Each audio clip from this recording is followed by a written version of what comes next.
లో అభివృద్ధి శూన్యమని మాజీ మంత్రి హరీష్ రావు విమర్శించారు.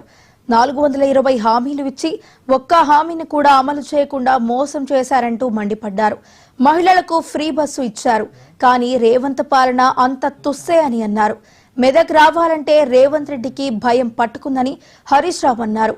అన్ని జిల్లాలు తిరుగుతున్న రేవంత్ రెడ్డి ఉమ్మడి మెదక్కు వచ్చేందుకు ముఖం లేదని విమర్శించారు.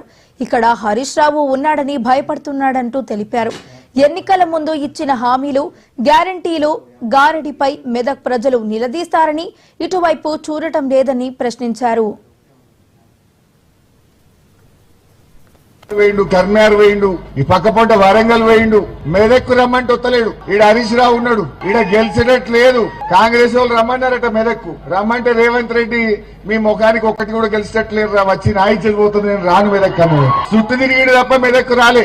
మెదక్ వచ్చే ముఖం లేదు రేవంత్ రెడ్డికి. మెదక్ వస్తే మా ఏడుపాయల అమ్మవారు ఊకుంటదా? మా కొమరెల్లి మల్లన్న ఊకుంటాడా? నువ్వు దేవుణ్ణి మోసం చేస్తే ఆ దేవుడు మొదలే మా ఏడుపాయల అమ్మవారు చాలా పవర్ఫుల్, కొమరెల్లి మల్లన్న చాలా పవర్ఫుల్. ఇలా దేవుళ్లను మోసం చేసి ముఖం లేక ఇలా మెదక్ జిల్లాకు రేవంత్ రెడ్డి రాలేదు. వచ్చే ముఖం